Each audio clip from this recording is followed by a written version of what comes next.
പ്രിയമുള്ളവരെ, standard 7 chapter 1 അതിലത്തെ രണ്ടാമത്തെ ക്വസ്റ്റ്യനാണ് നമ്മൾ ഡിസ്കസ് ചെയ്യാൻ പോകുന്നത്.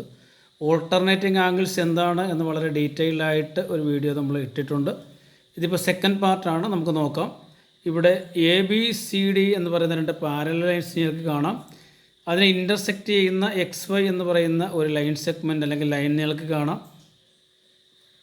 ആ ഇൻ്റർസെക്റ്റ് ചെയ്യുന്ന പോയിൻറ്റിന് M എന്നും N എന്നും ഞാൻ കൊടുത്തിട്ടുണ്ട്. ഇവിടെ 4 ആംഗിൾസ് ഉണ്ട്. 1 2 3 4 എന്ന് മാർക്ക് ചെയ്തിട്ടുണ്ട്. ഇവിടെയും 4 ആംഗിൾസ് ഉണ്ട്. 5 6 7 8 എന്നൊക്കെ നമ്മൾ മാർക്ക് ചെയ്തിട്ടുണ്ട്. അപ്പോൾ നമ്മൾ കണ്ടുപിടിക്കാൻ പോകുന്ന ഇവിടെ ഓൾട്ടർനേറ്റിംഗ് ആംഗിൾസ് ഏതൊക്കെയാണെന്ന്. ഇവിടെ ടോട്ടൽ ആംഗിൾസുകളുടെ എണ്ണം 8 ആണ്.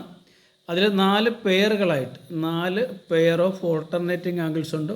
അവ എന്തൊക്കെയാണ് എന്നാണ് നമ്മൾ നോക്കാനായിട്ട് പോകുന്നത്. ഇവിടെ നോക്കുക, ഈ ആംഗിൾ 1 കണ്ടോ നിങ്ങൾ? ഈ ആംഗിൾ 1ൻ്റെ ഓൾട്ടർനേറ്റിംഗ് ആംഗിൾസ്, അതിന് തുല്യമായ ഓൾട്ടർനേറ്റിംഗ് ആംഗിൾസ് ഏതാണ് എന്ന് ചോദിച്ചാൽ അത് ആംഗിൾ 6 ആണ്.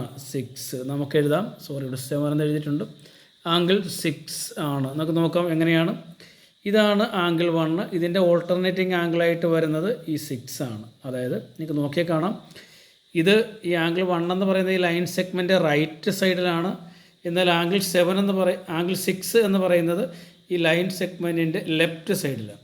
അപ്പോൾ ഒന്ന് റൈറ്റ് സൈഡിലാണ്, ഒന്ന് ലെഫ്റ്റ് സൈഡിലാണ് എന്ന് മനസ്സിലാക്കുക. രണ്ടാമത്തെ കാര്യം എന്ന് പറയുന്നത് ആംഗിൾ 1 എത്രയാണോ അത്രയും തന്നെയാണ് ആംഗിൾ 6. ആംഗിൾ 1 70 ആണെങ്കിൽ ആംഗിൾ 6ഉം 70 തന്നെയാണ്.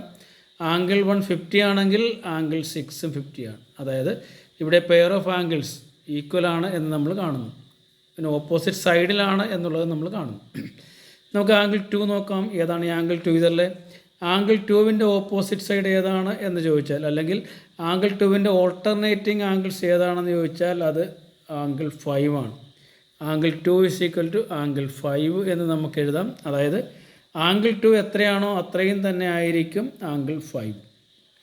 ഇനി ആംഗിൾ 2 ലെഫ്റ്റ് സൈഡ് ആണെങ്കിൽ ആംഗിൾ 5 റൈറ്റ് സൈഡാണ്. അപ്പോൾ ഒന്ന് ലെഫ്റ്റ് ആണെങ്കിൽ ഒന്ന് റൈറ്റ് ആണ് എന്നുള്ള കാര്യം കൂടെ മനസ്സിലുണ്ടാകണം. അപ്പോൾ നമ്മൾ ആംഗിൾ 2വിൻ്റെ പറഞ്ഞ് ഇനി ആംഗിൾ 3യിലോട്ട് പോയാൽ ഇതാണ് ആംഗിൾ 3. ഈ ആംഗിൾ 3യുടെ പെയറായിട്ട് വരുന്നത്, ഓൾട്ടർനേറ്റിംഗ് ആംഗിൾസിൽ ആംഗിൾ 3യുടെ പെയറായിട്ട് വരുന്നത് ആംഗിൾ 8 ആണ്.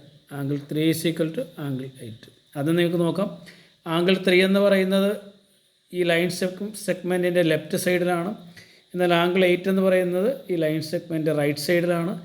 ആംഗിൾ 3 എത്രയാണോ അത്രയും തന്നെ ആയിരിക്കും ആംഗിൾ 8. അത് ആംഗിൾ 3 = ആംഗിൾ 8 എന്നാണ് നമ്മൾ എഴുതിയിരിക്കുന്നത്. ഇനി നമുക്ക് ആംഗിൾ 4ലേക്ക് വന്നാൽ ആംഗിൾ 4ൻ്റെ ഓൾട്ടർനേറ്റിംഗ് ആംഗിൾസ് ആയിട്ട് വരുന്നത് ആംഗിൾ 7 ആണ്. നമുക്ക് എഴുതാം ആംഗിൾ 7 എന്ന് എഴുതാം. ഇവിടെ നോക്കാം, ആംഗിൾ 4 എത്രയാണോ, ഫോർ എക്സാമ്പിൾ ആംഗിൾ 4 ഒരു 120 ആണെന്ന് വിചാരിക്കുക. അങ്ങനെയാണെങ്കിൽ ആംഗിൾ 7ഉം 120 ആയിരിക്കും. ഇപ്പോൾ ആംഗിൾ 4 ഒരു 100 ആണെന്നുണ്ടെങ്കിൽ ആംഗിൾ 7ഉം 100 ആയിരിക്കും. അതായത് ആംഗിൾ 4ഉം ആംഗിൾ 7ഉം ഈക്വൽ ആണ്. നമ്മൾ ആംഗിൾ 4 = ആംഗിൾ 7 എന്നാണ് എഴുതിയിരിക്കുന്നത്. മറ്റൊരു കാര്യം എന്ന് പറയുന്നത് ഈ ആംഗിൾ 4 ഈ ലൈൻ സെഗ്മെൻറ്റിൻ്റെ റൈറ്റ് സൈഡിലാണെങ്കിൽ ഈ 7 എന്ന് പറയുന്നത് അതിൻ്റെ ലെഫ്റ്റ് സൈഡിലായിരിക്കും. എപ്പോഴും ഓപ്പോസിറ്റ് സൈഡ്സിലായിരിക്കും ഈ ആംഗിൾ വരിക. ഇവയാണ് നമ്മൾ ഓൾട്ടർനേറ്റിംഗ് ആംഗിൾസ് എന്ന് പറയുന്നത്. അപ്പോൾ നമുക്കിനി അടുത്തത് കോ ആംഗിൾസ് ആണ്. അതായത് കോ ഇൻറ്റീരിയർ ആംഗിൾസും കോ എക്സ്റ്റീരിയർ ആംഗിൾസുമാണ്. അത് നമുക്ക് അടുത്ത ക്ലാസ്സിൽ ഡീറ്റെയിൽഡായിട്ട് നമുക്ക് കാണാം. ഓക്കേ.